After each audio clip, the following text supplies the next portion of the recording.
Welcome to the fourth lecture on the short series of lectures on Silk, the novel by Alessandro Barrico. In this lecture, we will be dealing from chapters 11 to 15 and analyzing it. First, let's build a summary of chapters 11 to 12. Flaubert has almost completed Salammbô. Electricity was still a concept in 1861, and Lincoln was waging a war which he would not live to see. These are the historical facts stated at the beginning of chapter 11. At the same time, the silkworm businessmen of Lavilledieu come together to sponsor the expensive journey that Joncourt would take to Japan. Joncourt asked Baldibou where Japan was, and the answer that Baldibou gives is that it is at the end of the world. The businessmen treated Joncourt as their savior and did not question Baldibou's choice of him as their savior.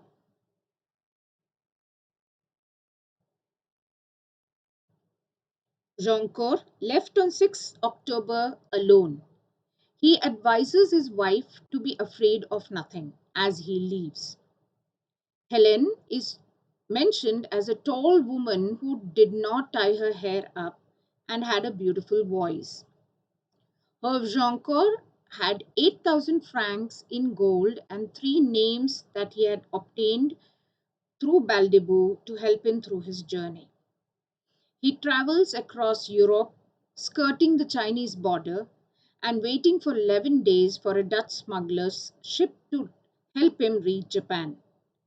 And on land in Japan, he again uses the secondary paths and not the main route to reach his destination.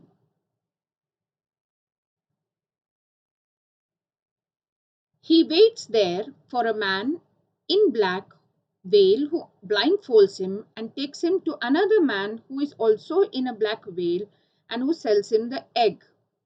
As Joncourt reaches the last house in the village after the trade is completed, a man convinces him to go and meet Harakiri.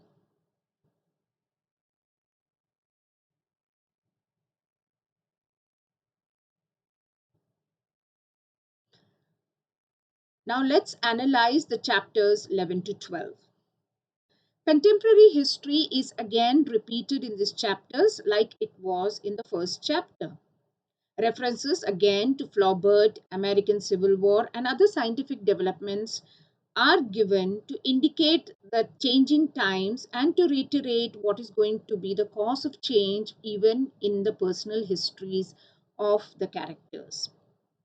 Everything is interconnected and affects and shapes each other in this world. Therefore, personal histories of individuals will be shaped by the political and scientific realities of the time, which is why constantly we find references to historical facts being given in different chapters in the novel. The businessman accepts Baldibou's choice of Joncourt as their hero without questioning, as he had rescued them in the previous year also.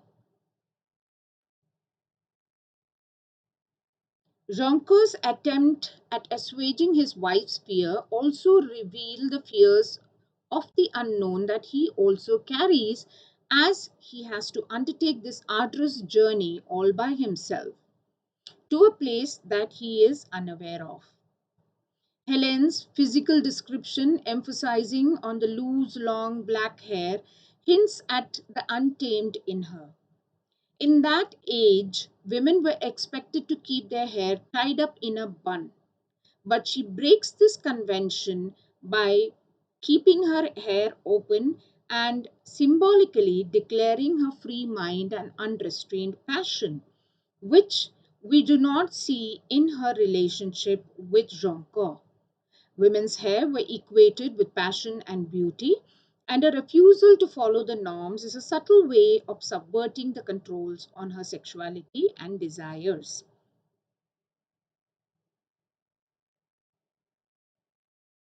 The repetition of Helen's voice being beautiful also establishes the nature of relationship that Joncourt had with Helene, which was more intellectual and cerebral rather than passionate.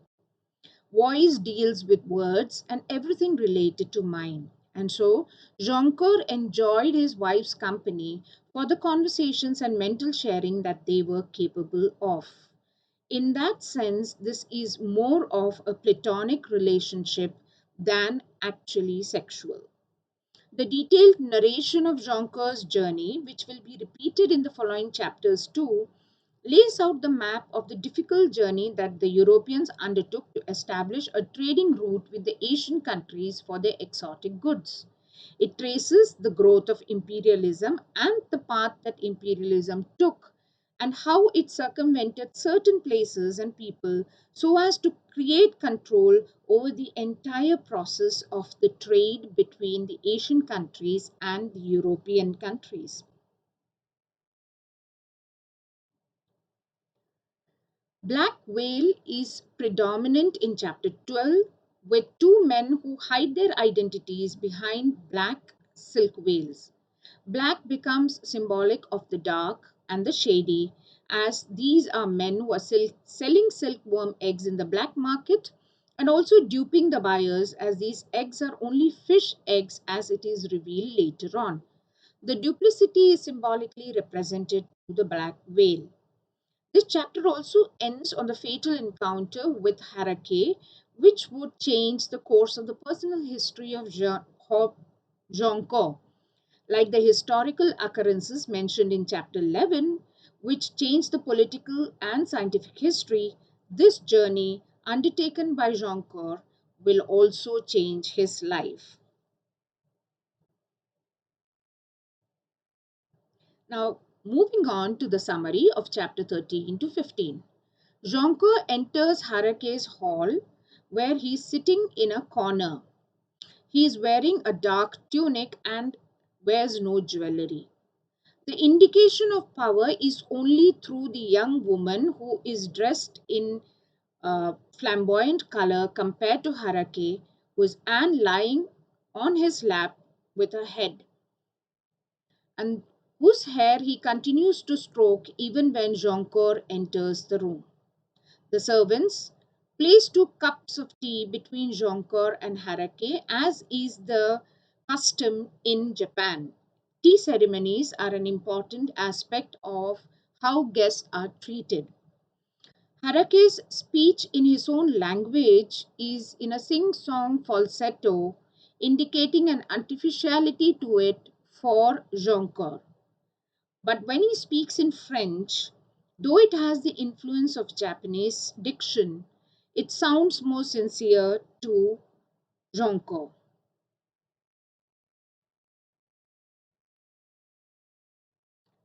Jonko kept his eyes on Harake, who was expressionless throughout the conversation and only for a moment looks down on the girl who appears very young to him. Harake wants to know the story of Jonko, and Jonko describes his life till this moment without omitting any details. He chooses to be honest and forthright and narrates every single aspect of his life in French. Though speaking in French, he adopts the melancholic and neutral style of Japanese culture, which can be felt in the ambience of the room itself. The room is absolutely silent except for the sound of Joncourt's voice as he narrates his story. Therefore, the sudden opening of the eyes of Harake's mistress is like a thunderous event. She looks straight at him continuously while he speaks.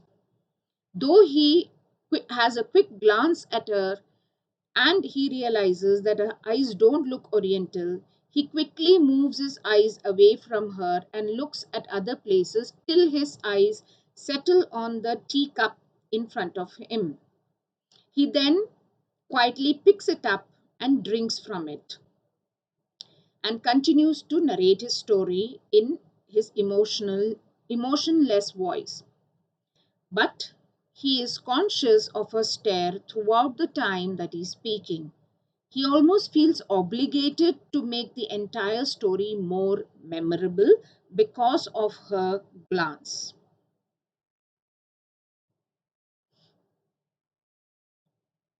After a slight movement from the girl becomes a momentous event, subtly creating a moment of cheating.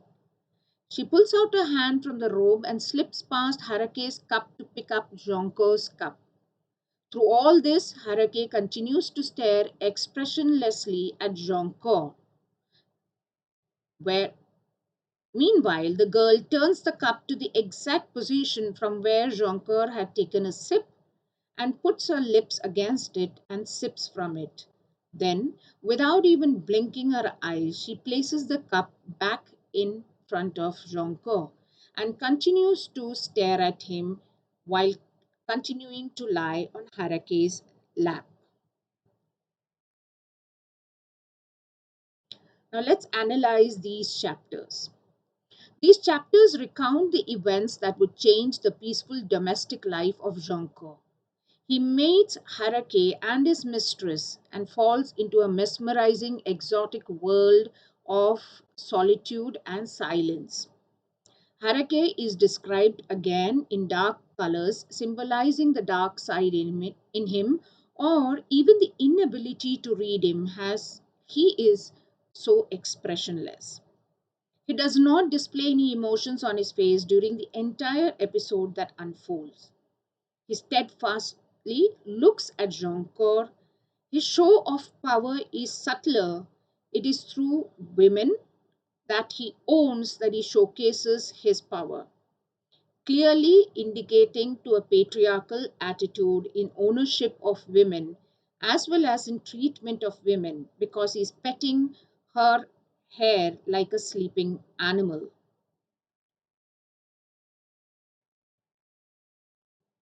Harake's expression in his own language sounds sing-song and artificial to Jonko.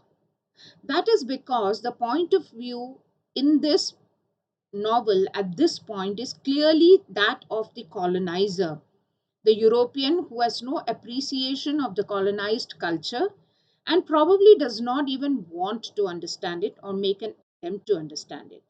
Therefore, Harake's expression sounds artificial to Jonko. Whereas when Harake speaks in French, the author describes it as being sincere, even though inflected with an accent which is Japanese, clearly showing a hegemonic superiority in how they consider their culture to be superior to that of the colonized countries.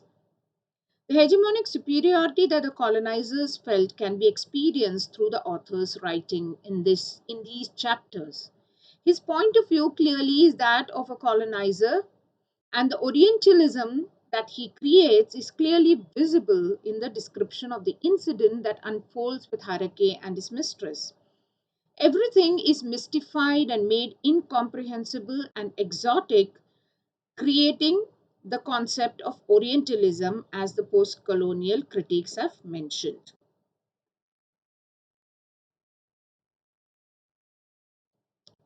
Herve Jonco's inability to place the girl's eyes in the Oriental group of people demonstrate his further lack of knowledge of the Asian people. The mistress could have been from a different country in Asia who have rounded eyes rather than slits. The entire ritual around tea is very important to the Japanese. It is a sacred time, and sharing of tea is a time of peace and contentment. But the tea that is shared between Harake and Joncourt is about establishment of power between the men and later on colored by illicit passion through the intervention of the mistress. Jonko waits for Harake to drink tea first, thus ceding his position of power to him and accepting his authority. The mistress, drinking from Jonko's cup, audaciously ventures to display her attraction for him right under the nose of Harake. We are not told about his feelings or whether he noticed the indiscretion, but it would be impossible for Harake to not notice what took place between Jonko and the mistress.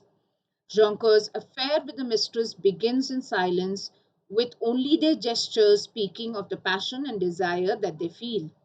The mistress is represented in red robe, symbolizing passion and desire, and also danger, which are the three themes that we clearly see develop in this novel. Through the overall analysis of these five chapters, some of the themes that we can see which have been continued or introduced are again history, the concept of Orientalism that we can read into the uh, novel, colonialism, growth of imperialism, illicit romance, and the cultural differences between different countries or different societies, and the inability or the ability to communicate between people. The techniques used in these five chapters are clearly foregrounding or foreshadowing, which has been a common technique used throughout the novel. Symbolism, which is the essence of the techniques used in this particular novel, as well as the gap filling technique from postmodernism. That is all for these five chapters.